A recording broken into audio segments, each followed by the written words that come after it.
आज हम बात करेंगे एक ऐसे टॉपिक पर जो भारत के सबसे विवादित टॉपिक में से एक है, जिसको शायद 99.9% लोगों को जानकारी नहीं होगी, क्योंकि किसी भी ऐतिहासिक किताबों में या इस टॉपिक पर वीडियोस आपको यूट्यूब पर लगभग ना के बराबर मिलेगी। आपको एक या दो वीडियोस मिल जाएंगी और वो भी बड़ी मुश्किल से, और गूगल में भी जितने भी आर्टिकल्स मिलेंगे वो सब कुछ दूसरा ही इतिहास बताते मिलेंगे। वो टॉपिक है सिंधु घाटी सभ्यता से बुद्ध काल तक, और बुद्ध काल से 1000 एडी तक, क्योंकि बुद्ध काल से अब तक के इतिहास में किसी को ज्यादा मतभेद नहीं। हाँ, उनके धर्म और भाषा क्या थे उनमें मतभेद हो सकते हैं, क्योंकि उनके प्रमाण भर भर के मिलते हैं, इसीलिए किसी को ज्यादा प्रॉब्लम नहीं होती। लेकिन लगभग सारे लोग इस चीज पर फंस जाते हैं कि बुद्ध से पहले और सिंधु घाटी के बीच भारत में कौन लोग रहते थे, उसका कोई प्रमाण है या नहीं। अगर है तो आज तक कोई वीडियोस क्यों नहीं बना रहा, और जो वीडियोस या आर्टिकल बने उनमें तो कहा जाता है कि 1500 बीसी में ऋग्वेद को लिखा गया है, वो वैदिक काल था। तो आखिर सच क्या है? और जो लोग कहते हैं कि 1500 बीसी में वैदिक काल था, वो सारे आर्टिकल्स ये भी कहते हैं कि हिंदू, जिसे आर्यंस भी कहा जाता था प्राचीन दुनिया में, वो बाहर से आए थे भारत में रहने के लिए। जब मैंने इस टॉपिक पर सोर्सेज ढूंढना शुरू किया, मुझे ये पीडीएफ मिला। दृष्टि आईएएस की तैयारी करने वाले भी इसको पढ़ते हैं।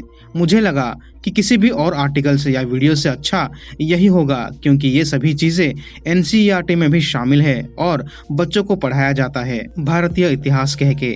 ये है ancient India, a text book for class 11 NCERT. ये रहा इसका कंटेंट पेज। इसका 7वां चैप्टर है advent of Aryans and the age of Rigveda. 8वां है लेटर वैदिक पीरियड्स 1000 से 600 बीसी। तो 7वें चैप्टर यानी जो वैदिक पीरियड है, पहले ही पैराग्राफ में लिखा गया है कि आर्यंस इंडो यूरोपियन भाषा बोलते थे। वो रहते थे अल्प्स के पूर्व दिशा में कोई यूरेशिया नाम के जगह पर। आगे लिखा है करीब 2000 बीसी में ये आर्यंस यानी हिंदू ईरान के रास्ते से गुजर के भारत में आए थे और भारत पहुंचे 1600-1500 बीसी में। क्योंकि जो ऋग्वेद है, जो हिंदू धर्म की सबसे पहली किताब है, उसमें जैन अवस्था के देवी देवताओं के नाम मिलते हैं, और ये नाम उस देश के रहने वाले देवताओं के भी नाम है। इस बात का कंफर्मेशन कसीटे और मिटानी इंस्क्रिप्शन से पता चलती है। और फिर जब 1500 बीसी के भारत में ये विदेशी आर्य हिंदू बसे, तब ऋग्वेद को लिखा गया। और ये बात लगभग सभी हिंदू मानते हैं और प्रचार करते हैं कि ऋग्वेद को 1500 बीसी में लिखा गया है। आगे लिखा है कि ये आर्यंस यानी हिंदू जब भारत में आए, तब उनका और भारत में रहने वाले मूल निवासी लोगों के बीच टकराव भी हुआ। आर्यंस उन्हें दासा या दास्यु कहते हैं, और ऋग्वेद में भी कई बार लिखा गया है कि इंद्र के साथ इन दास्यों की लड़ाई होती रहती थी। कुछ लोग कहते हैं कि ये आर्यन इन्वेजन थ्योरी है, जो कहता है कि आर्यंस बाहर से भारत आए और मूल निवासियों से लड़े, लेकिन इन लड़ाइयों का कोई सबूत नहीं मिलता, इसलिए ये आर्यन इन्वेजन थ्योरी गलत है। और कुछ लोग कहते हैं कि आर्यन इन्वेजन नहीं, आर्यन माइग्रेशन हुआ था, इसलिए किसी को लड़ाई के सबूत नहीं मिलते। आर्यन भारत में शरणार्थी की तरह आए थे पीसफुली, और धीरे धीरे अपनी संख्या बढ़ाने के बाद वेद जैसे ग्रंथ लिख लिख के भारत में कब्जा किए। थ्योरी जो भी हो, आर्यन इन्वेजन या माइग्रेशन, एक बात तो कंफर्म होता है कि आर्यंस यानी हिंदू, या फिर आजकल जो शब्द ट्रेंड कर रही है सनातनी, विदेशी हैं। अब ये पढ़ने के बाद मेरे मन में बहुत सारे सवाल निकल के आते हैं। कितने हिंदू मानते हैं कि आप लोग यानी आर्यंस विदेशी हैं, भारत में बसने के लिए आए थे बाहर से? इसका मतलब ये हुआ कि जितने लोग भी ये दावा करते हैं कि हिंदू धर्म या सनातन धर्म और संस्कृत भाषा भारत की है, भारत में शुरू हुई थी लाखों हजारों साल पहले, वो सारे दावे झूठ है। वेद, पुराण, महाभारत, गीता, रामायण, ये सब सिर्फ एक कपोल कल्पित कहानियां हैं जो विदेशी आर्यंस भारत आने के बाद 1500 बीसी से लिखना शुरू किए। इससे पूरा हिंदू धर्म का नींव हिल जाता है। इनके सारे दावे झूठ साबित होते हैं। दूसरा सवाल, आपके हिंदू धर्म के हिसाब से रामायण या महाभारत को उसी काल यानी त्रेता और द्वापर युग में लिखा गया था। कोई ब्राह्मण ढोकर नहीं आ रहा था। साफ साफ लिखा गया है कि इन ग्रंथों को लिखा है गणेश और वाल्मीकि जैसे ऋषि ने। तो इसका मतलब रामायण और महाभारत 1000 बीसी के बाद में भारत में कहीं पर हुआ था। इसका मतलब जो हिंदू कहते हैं कि रामायण महाभारत 7000 साल पहले, 5000 साल पहले हुआ था, ये बातें भी सरासर झूठ है। आप सबको लग रहा होगा कि कहाँ मैं आपको बुद्ध के पहले भारत में रहने वाले लोगों के विषय में बताने वाला था और कहाँ आर्यों के बारे में कहे जा रहा हूँ। जी हाँ दोस्तों, जब आप भारत के इतिहास को जानने की कोशिश करेंगे, आप सबको इन थ्योरीज के बारे में भी जानना पड़ेगा ताकि कोई भी डॉट अधूरा ना छूटे।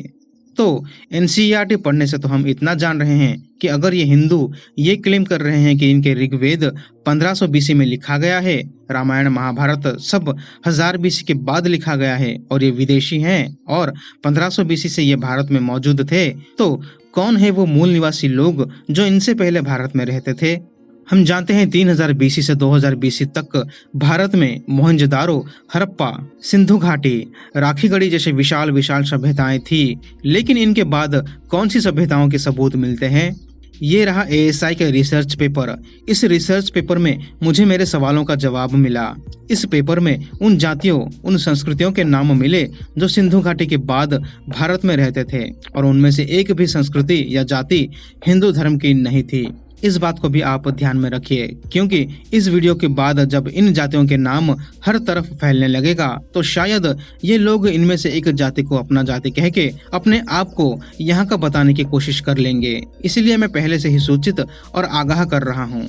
एएसआई ने सिंधु घाटी के बाद के सभ्यताओं को 5 भाग में विभक्त किया है। Savalda culture, late Harappan culture, Daimabad culture जहां पोटरी प्रचलित थी, फिर मालवा कल्चर और लास्ट में जोरवे कल्चर। इन 5 कल्चर्स को एएसआई डेट करते हैं 3320 बीसी से 1000 बीसी, यानी लगभग 5300 साल से 3000 साल तक। अब कुछ और सवाल यहाँ सामने उभर कर आते हैं। इनमें हिंदू कल्चर या वैदिक कल्चर आपको कहीं पर दिख रही है? हमें तो हमारे हिंदू भाई बहन बताते हैं कि 7000 साल पहले रामायण हुआ था, 5000 साल पहले महाभारत हुआ था और उनके ऋषियों ने, गणेश ने बैठ के उनके ग्रंथ को लिखा था। लेकिन एएसआई कहता है कि इस काल में सिंधु घाटी सभ्यता थी और उससे पहले पूर्व पाषाण काल थे और उससे पहले पाषाण काल थे और पीछे जाएंगे तो मानव जाति और अनडेवलप्ड मिलेंगे जो लिखना पढ़ना भी जानती होगी, उसका कोई आइडिया नहीं है। कोई भाषा पे रही होगी या नहीं, इसका ठोस सबूत नहीं मिलते। सिर्फ रॉक आर्ट, जिसे हिंदी में शैली चित्र कहते हैं, उन जैसे सबूत दुनिया भर में मिलते हैं। लेकिन इनके क्लेम्स के हिसाब से तो इनका पूरा डेवलप्ड सभ्यता थी जो पुष्पक विमान जैसे एयरक्राफ्ट बना सकते थे साइंस का इस्तेमाल करके, तो लाजमी की बात है वो सभ्यता एडवांस्ड रहेगी। लेकिन जब आर्कियोलॉजी को देखते हैं, उनके सारे क्लेम्स धूल पर गिर जाते हैं।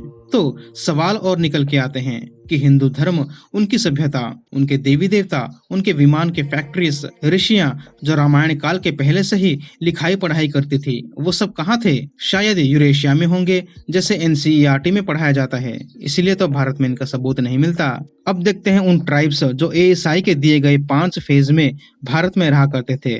मैं पूरा डिटेल्स इस वीडियो में नहीं बताऊंगा, आप हमारे ब्लॉगर में जाके बाद में इन कल्चर्स के बारे में डिटेल से पढ़ लीजिए। पहला है कायथ कल्चर, डेट है 2000 बीसी से 1800 बीसी। इस कल्चर के प्रमाण मिलते हैं मध्य प्रदेश के उज्जैन और उसके आसपास के इलाकों में।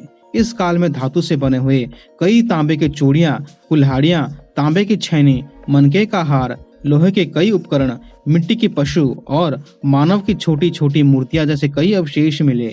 दूसरा है मालवा कल्चर, 1600 बीसी से 1200 बीसी। मालवा कल्चर के भी प्रमाण मिलते हैं एमपी के कायथ कल्चर के इलाकों में और वेस्ट यानी पश्चिम एमपी के इलाकों में। ये कॉपर एज है, मतलब ताम्र पाषाण के सबूत मिलते हैं।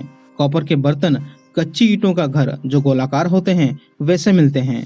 एएसआई कहते हैं कि ये कल्चर मूल रूप से भारतीय नहीं है, विदेशी हैं और शायद इसी विदेशी कल्चर को ध्यान में रख के लोग कहते हैं कि आर्यंस यानी हिंदू विदेशी हैं। तीसरा है अहर कल्चर, 1700 बीसी से 1500 बीसी। इस संस्कृति के सबूत मिलते हैं साउथ ईस्ट राजस्थान में।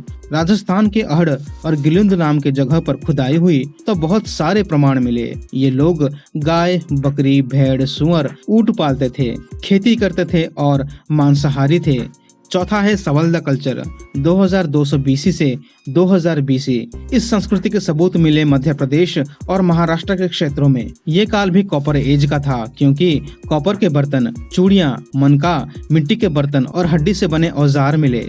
पांचवा है जोरवे कल्चर 1400 से 1000 बीसी और कुछ 700 बीसी तक के सबूत मिले। इस संस्कृति के लोग पूरे महाराष्ट्र में रहते थे, सिर्फ कोंकण एरियाज में इनके सबूत नहीं मिलते। यहाँ के लोग भी कृषक और पशुपालन करते थे। कोई जातिवाद, वर्णवाद का सबूत नहीं मिलता। दो और कल्चर्स के सबूत मिलते हैं। नाम है चिरांड कल्चर 1500 बीसी से 700 बीसी और गैरिक मृतभांड कल्चर 2000 बीसी से 1500 बीसी। ये सब तो बड़े बड़े कल्चर्स होंगे, बाकी के जगहों पर भी छोटे छोटे कबीले रहते होंगे जिनका बहुत कम सबूत मिलते हैं। इसके बाद आप जानते हैं हर्यंक वंश के सम्राट बिंबिसार बने। इनकी राजधानी राजगृह यानी आज की राजगीर बताई जाती है। जब मगध के राजा थे, यहाँ एक दीवार बना हुआ है जिसे साइक्लोपियन वॉल कहा जाता है। और कहा जाता है कि बिंबिसार ने बुद्ध को अपना एक बांस वाली वाटिका तोहफे में दिया था, जिसे पाली भाषा में वेणुवन कहा जाता है। और फिर इनके बेटे अजातशत्रु ने बौद्धों का प्रथम यानी पहली संगति की थी। हर्यंक वंश के बाद आए शिशुनाग वंश, जिनके सम्राट शिशुनाग थे। और ऐसा कहा जाता है कि इनके बेटे कलाशक के समय दूसरी संगति हुई थी बौद्धों का। आपने हमारे कल्प विग्रह के वीडियो में देखा था, जहां हमने कहा था कि उस मूर्ति पर जो सर्प, जो नाग है, वो नागवंशियों के कारण उस मूर्ति में आया था। वो नागवंशी यही थे। फिर नागवंश के बाद आते हैं नंद वंश का शासन। उनके राजा का नाम है महापद्मनानंद। इसके बाद आते हैं मौर्य काल, चंद्रगुप्त मौर्य। फिर उनके पोते सम्राट अशोक। मौर्य वंश के बाद शुंग वंश, जिनके राजा पुष्यमित्र शुंग थे। उनके समकालीन राजा थे कण्व वंश, सतवाहन वंश, जिनके राजा का नाम था सतकर्णी प्रथम, और साकास वंश, कुषाण वंश, साउथ में चोला, चेरा और पांड्यस। फिर शुरू हुआ गुप्त वंश का राज। फिर हर्षवर्धन और उनके समकालीन राजा थे वकटकस, पल्लवास, चालुक्यास, हुनास, मैत्रिकास, राजपूतस, सेनास और चौहानस। नाम बहुत हैं, देश बड़ा है। ये सभी लोग अपने अपने क्षेत्रों में राज किए 700 एडी तक। फिर 712 में मुस्लिम इन्वेडर मोहम्मद बिन कासिम ने पहली बार सिंध पर आक्रमण किया। उसके बाद धीरे धीरे मुस्लिम दौर शुरू हुआ। इसके बाद का इतिहास तो आप सबको कहीं ना कहीं पर मिल जाएगी। एक बात आप सबको अचंभे में डाल देगी जब आप सुनेंगे कि इन सभी सभ्यताओं की खोज किसने की। भारत में मिले जितने भी सभ्यता, भाषा, लिपि, ग्रंथ, यूनिवर्सिटी, सम्राटों के नाम, उन सब की खोज किसने की? भारतीयों ने? जी नहीं दोस्तों, अंग्रेजों ने। जिन अंग्रेजों को हम गाली देते नहीं थकते, उनमें से कुछ विद्वान अंग्रेजों ने भारत के असली इतिहास को दुनिया के सामने रखा। मैं अंग्रेजों का सपोर्टर नहीं हूँ, उसके लिए तो सावरकर ही काफी थे। मैं उन अंग्रेजों का कट्टर विरोधी हूँ जिन्होंने भारत को गुलाम बनाया, हम पर इतना अत्याचार किया। वो बिजनेस करने आए थे, डिक्टेटर बन गए। ये अंग्रेज धूर्त और अत्याचारी थे। लेकिन मैं उन अंग्रेजों की तारीफ करना चाहूंगा जो यहाँ लूटने नहीं बल्कि हमारे भारत को धनवान करने आए थे। हमें हमारे इतिहास का खजाना दे के चले गए। हमारे असली इतिहास को उन्होंने खोजा और हमें दिया। उन्होंने एएसआई का स्थापना किया। उन्होंने भारतीयों को सिखाया कि कैसे प्राचीन इतिहास को ढूंढना चाहिए। अगर ये बुद्धिजीवी लोग कुछ समय और भारत में रहते तो हमारे पास इतना सबूत होता कि भारत के बच्चे बच्चे को अपने देश के प्राचीन इतिहास का ज्ञान पता होता। लेकिन दुर्भाग्य की बात है कि उनके जाने के बाद सब कुछ धीमा पड़ गया और हमारे पास अभी तक बहुत सारी चीजों का प्रमाण नहीं है। तो दोस्तों, इस वीडियो में बस इतना ही। अगर आपको कोई पूछे कि बुद्ध से पहले और सिंधु घाटी के बाद कौन लोग भारत में रहते थे, उन्हें इन कल्चर्स के नाम बता दीजिए। वीडियो को ज्यादा से ज्यादा शेयर करें ताकि हर भारतीय को अपने इतिहास के बारे में पता चल सके। धन्यवाद।